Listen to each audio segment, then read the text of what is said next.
Hello everyone, Michelle here from the Creative Cove. Thanks for joining me today. I thought today we'd do a fun little video on watercolor. We're going to play in our little watercolor journal that we built. Did a video on how to make these. Really like this style of watercolor journal because it lays flat when you're painting, so it's really fun for that. So check out that video if you want to make one with scraps.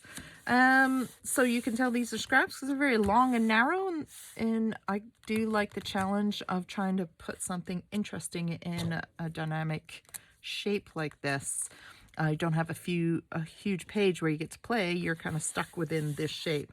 So we've been doing a series on trees, and I thought it'd be really fun to do a little watercolor with a tree in it. So I thought, because the watercolor has to dry, I thought what we do is doodle it first and then throw some watercolor on and see where we go.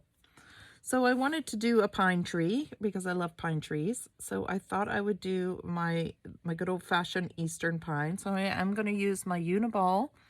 It's a Vision. It is an archival ink, so when I add the watercolor with water, it shouldn't run. I don't think it will.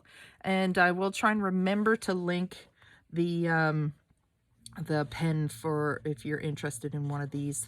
They're pretty handy, and I've had people ask me. So I'm going to start with an open shape here. I'm not going to draw a lot of detail because I really want to play with the paint. I'm going to do a cluster at the top, and hopefully you can see it's kind of one of those long narrow books, so I can't really do it. Can I do it this way? I guess I can.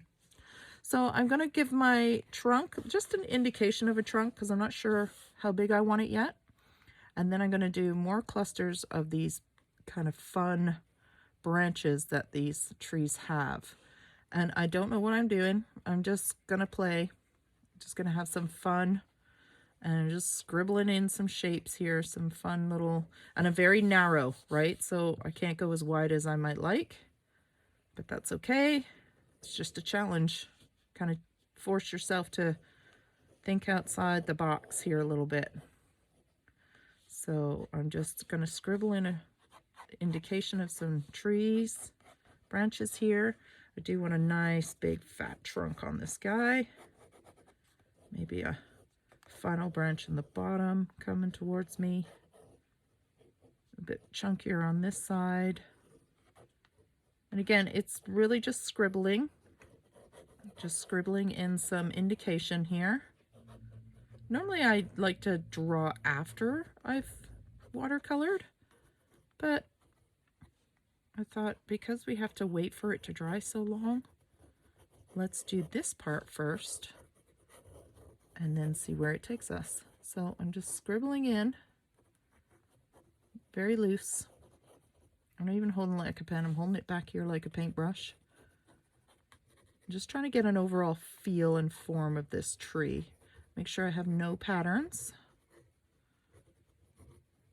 And just play with these fun limbs that these type of trees have.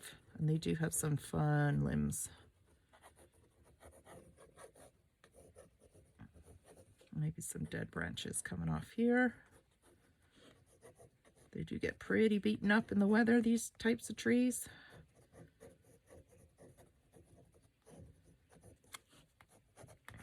I'm just scribbling away. And you can go back and add more pen after. Just, I probably won't be able to in this video. So now I'm going to put my trunk in. Make sure my trunk's thick enough to hold the weight of this massive tree.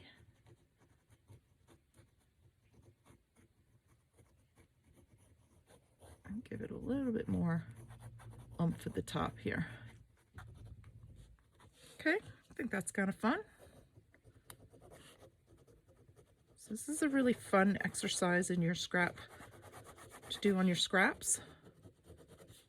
And it's nice to make these journals different shapes so that you are kind of teaching yourself to work in fun compositions you wouldn't normally work in. So I have my watercolor inks here, my watercolor paints, and of course my gold. Let's pull my gold out, because we're definitely going to add gold. and some water. And I have a beaten up number 12 paintbrush here. It's cut so it fits in my little watercolor travel journal, and some paper towel. And now I'm just going to play. I'm just going to play with some paint. So I've got some green. I think this is new paint. I just bought this. I just grabbed 3 colors. They're like $6 a tube.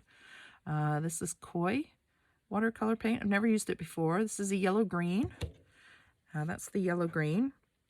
And this is the, what's this one? Emerald green. That's the emerald green. I'm not too keen on that, but we'll see. And I bought a Van Dyke brown, so I'm going to try that one too. So we'll see what these watercolors are like. So I am just going to make a mess here and play. I'm not a watercolor artist, but I do like to dabble, shall we say. So I'm going to start with the light green. And I like to throw it in. I'm not going to be too fussy on details. I just want to play. So this couldn't come together very quickly. It can go awry very quickly. But I just want to play with it. So I'm going to add some of this emerald green. And this is a little bit too cool for what I like. So I think I'll try some of this Van Dyke brown and tone it down a little bit. And create a little bit more of an army green. And it's quite thick paint, actually. So let's drop some of this in.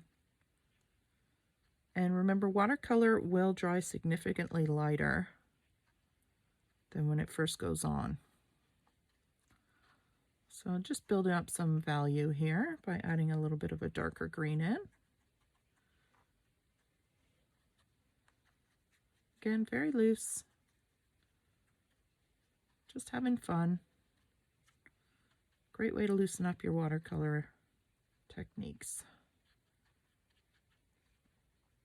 I think what I want to do is maybe go back to my pen here, maybe add a cluster behind a few of these branches and darken them up just a tad. So I've got ones coming towards me where I can't see the trunk. Now I think I want to put an indication of a few growing the opposite direction of the tree facing me, if that makes sense. Scribble those dark spots in. And maybe we'll add some more too. So I think what I'm going to do is add a little Payne's Gray to my palette here. And a little bit of this green. Really give it a dark green. And a little bit more of this really pretty, what was it, yellow green. So I have a bit more richness to it. There we go. Let's try this color. So this is pretty opaque too. There's not too much water left in the brush. Really pop some dark green in there. Maybe a little bit too opaque. So I'll rinse it and I'll use my brush, kind of thin it out a little bit. So I'll take some of the water out of my brush and wipe it on my cloth. And if you're using a proper watercolor brush, which is usually like a real kind of hair, some sort of animal hair, it will absorb some of the paint back up for you. So I don't want to go too dark. There we go. So I'll throw some of that in the darker spots. I think maybe what's in shadow, I want to build up the drama. Because I'm not an expert watercolor artist, I have to kind of build it up slow. So don't go too dark too fast. So I think in terms of light, the light is at the top of the tree here. It's a bit too dark up there. The light is at the top of the tree coming down, so the underneath of the branches of these heavy branches would get this darker green. You can go a tad more green with a bit of brown. Drop some of that in. That's kind of fun.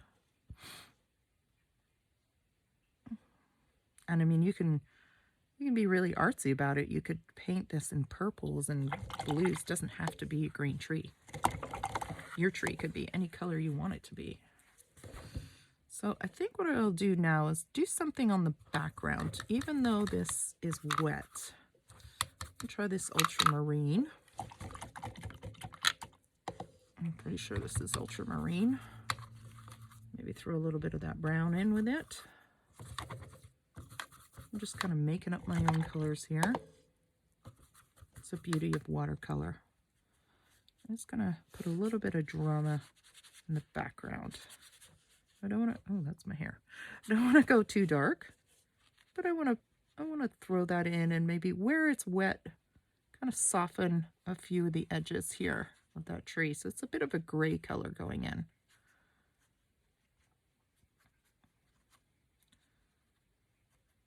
I want to keep those edges bleeding where they're dark. And then maybe go in with a little bit more of a, just dabble this in a bit more. And you can splatter it even.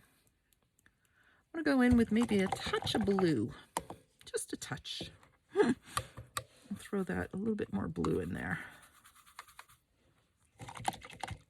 And I don't have any of my cobalt blue left. I might have it in another palette. Just give me a second here. I have some student palettes left over. Here's some. Maybe some more of this kind of vivid blue as opposed to the ultramarine. I'm not a huge ultramarine blue fan. It's nice when it's mixed with other colors, but on its own, it's really not my favorite.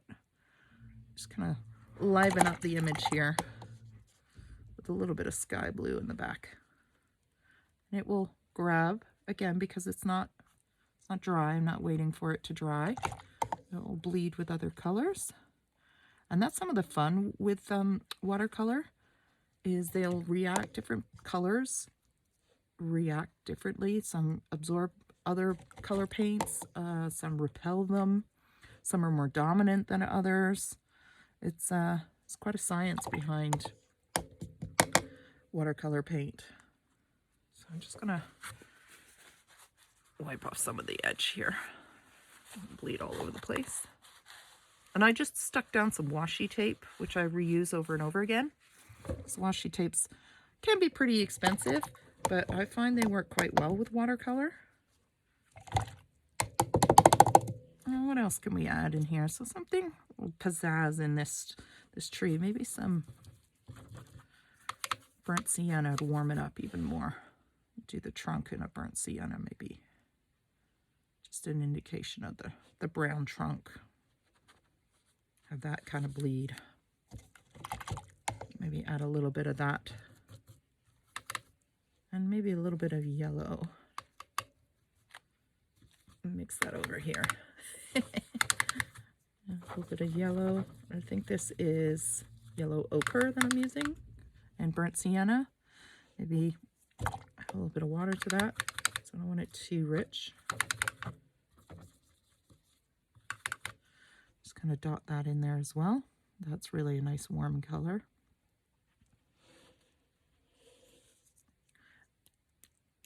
And splatter that in. So you can see it's a very loose approach. Lots of fun. Again, you go back in with your pen when you're done and see if you want to really darken up some of these spots. I'm going to do just a couple. I don't want to do too many, but I like the contrast. These deep colors. I really like this burnt sienna. I think I want to throw just a little bit in the branches as well, just so they're not all green.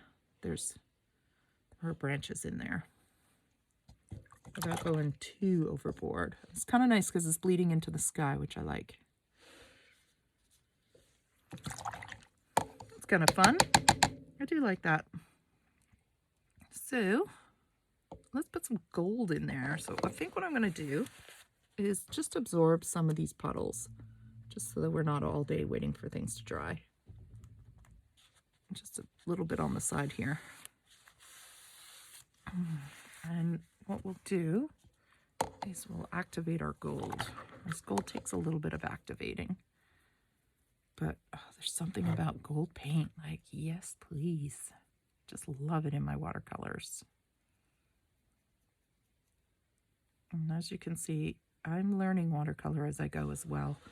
But I just absolutely love playing with this gold paint. Just kind of dropping it in or splattering it, and it just has that little bit of shimmer and elegance to the painting at the end. Just kind of bumps up the painting just a touch, you know? Make it look like you really know what you're doing. Fake it till you make it. And you might not be able to see the effects of the gold on the camera, especially while it's wet. But I assure you, it is very pretty. I'm going to just splatter it a little. Activate it some more. Just give it a little splatter. There we go. I'm really loving the warmth of this color down here. Okay, well, it's a bit early to pull the tape off, but it's a shorter video today. Just wanted to have some fun with watercolor. I'm going to pull the tape off. I'm going for it. And then I just stick it to the table, and I'll stick it to the next page. So you can get pretty good use out of your washi tape. And see, it's so far, there's only been one instance where it's bled on me, and I think it's because I just didn't push the tape down well enough. And there's our little sketch. How pretty is that? I like it anyways. So I'm just going to kind of put it sideways for you to see, even though it goes this way. So there's the tree.